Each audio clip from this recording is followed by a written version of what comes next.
that one, huh? Now this beautiful bird is a member of the hawk family known as a whistling kite, one of the more common hawks found across mainland Australia. And this bird is a superb scavenger. And for this reason, it's often found close to people. Tips, abattoirs, fishing ports, or cheap places, these sharp-eyed hawks. That's it. Find themselves an easy feed. Now this is very much a local of Sydney. And when we used to see fishing trawlers on the harbour here, it was quite a common sight to watch the kites following them, knowing that they would disturb creatures from the depths and they'd be able to come through and snatch them right off the top of the water. Now we're going to get Dixie just to come out here one more time. We can head on home. Thanks for that, Dixie. A little bit damp, aren't she? Now, while we were looking up at that beautiful whistling kite, other birds have been looking down, searching for their own opportunities to feed. And an emu egg like this is the ultimate prize for Australia's third largest hawk, the black-breasted buzzard. Now, it's actually the male emu's job to sit upon these eggs, and as the chicks hatch, he'll walk away with them. Maybe leave 1 or 2 eggs behind. That is the opportunity the buzzard is waiting for.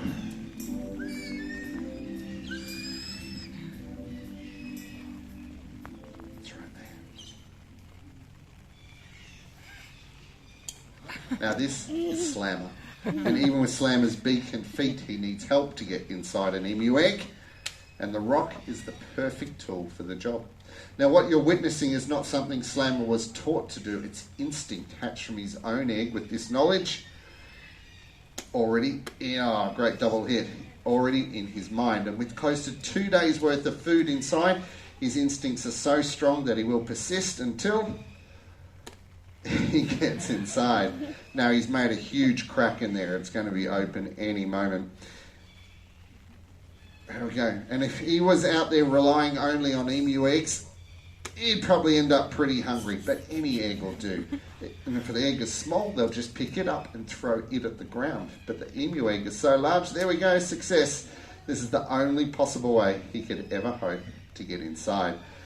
Now we do tend to associate tool use like this with humans and other primates. And I think that's why it's kind of cool to see a bird, you're done, like Slammer achieve his goal. And I think it goes to show that we have a lot more in common with birds. Oh, we dropped.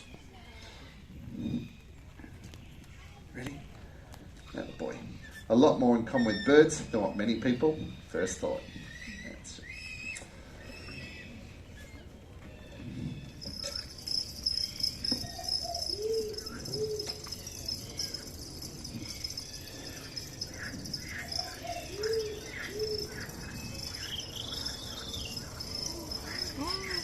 What's that area?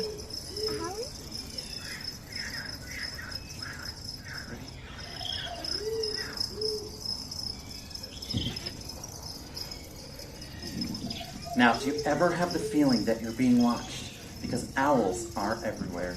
You might not always see them, but they can definitely see you out in the country or even right here in the city.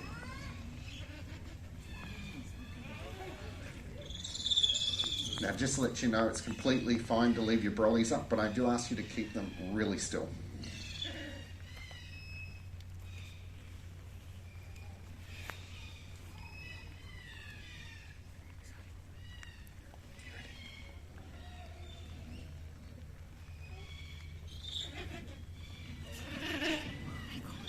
Now, this here is Ripley, and Ripley's a barking owl.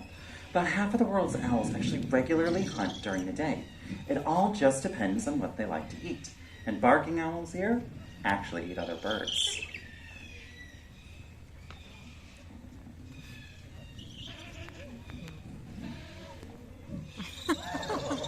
And it's with their powerful feet that he can even tackle prey that is larger than himself.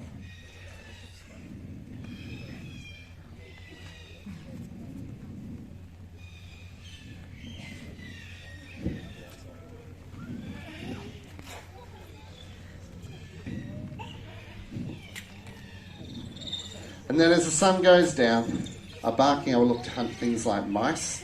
Or other hunting for pest species. Things like introduced rats and mice. which cause quite a problem for the native landscape, even going as far as taking young chicks right out of the nest. So it's great that we have owls out there helping us restore that balance. Now I'm going to let all of you in on a little bit of a secret. We actually used to have a bit of a rat problem right here at Taronga, but luckily for us, when those owls moved in, the rats moved out.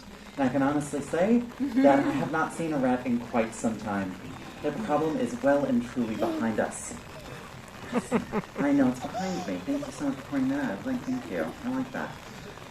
But it's really great that we have these owls because rats, they do take those young chicks out of nests. And it's estimated that every single year, a single owl can actually hunt and eat around 8,000 rats and mice.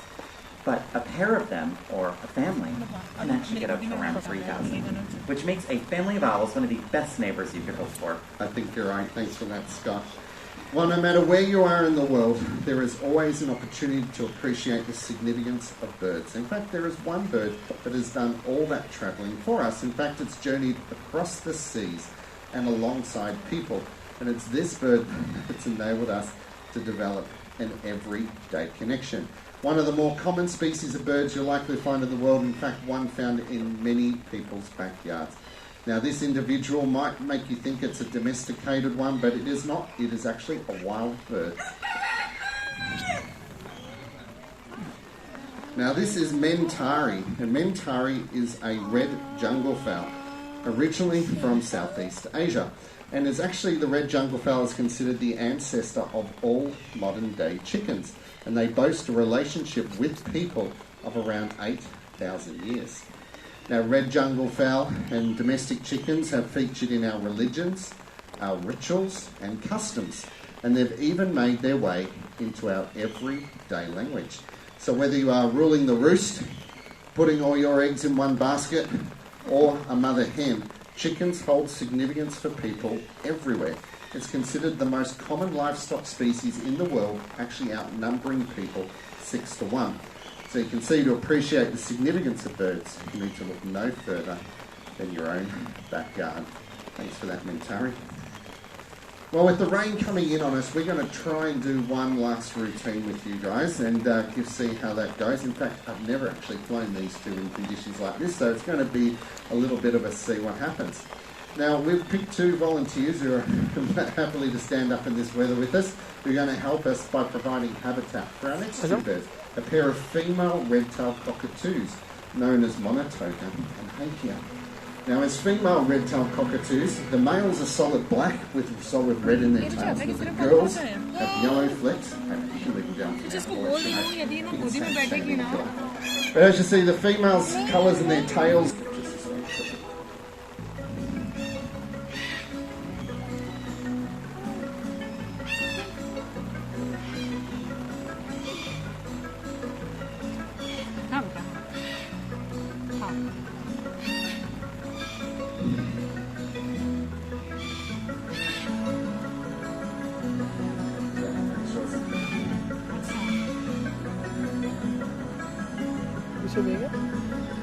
बहुत दूर है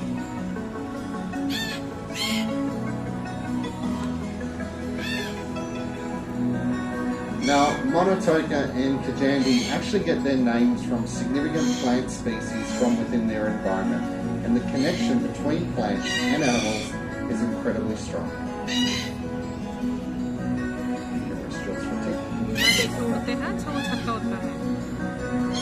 Now, cockatoos just like these two are really well known for being messy eaters.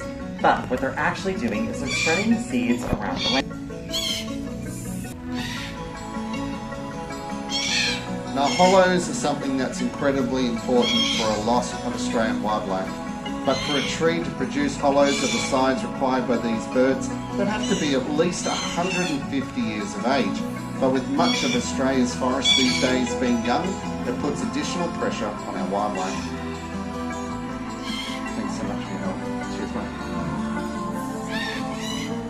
Now, if you are not lucky enough to have about a 150-year-old tree hollow in your backyard, fear not, there is still absolutely something you can do. And it's just as easy as installing an artificial nest box. Just like the green and white one underneath the speaker near the front of the stage, there's even a QR code next to it with instructions on how you can source and install one. Well, how about a round of applause for our 2 volunteers? Thank you so much, guys, helping to put out the importance of providing habitat. Well, they did pretty well in the rain, but you know, unfortunately, a lot of creatures just aren't thriving out there. And it's for that reason that Taronga likes to get involved in supporting their habitat as well. It's for that reason we introduced this donation box to the show. And with your support, this single box has recently raised over $500,000 for wildlife programs all around the world. Now, for over 20 years, Taronga has been supporting this beautiful Australian, a bird known as the Regent Honeyeater. Now, they once numbered in their tens of thousands. There's now believed to be fewer than 300 of them in the wild. Now, every year, Taronga's aiming to breed and release to prop up that population, but at the same time planting thousands of native trees every single year, which we think will be the long-term solution for this species. Now, if you'd like to help us in restoring that balance, come down in a moment. You can make a donation. We'll even bring out a little tap machine for you. And for anyone who is prepared to donate $5 or more, we've made a series of pins. We'd like to offer you one of those as a way of saying thanks. It really is with your support that we see a bright future where both our skies and your backyards are filled with birds. It all starts by simply looking up.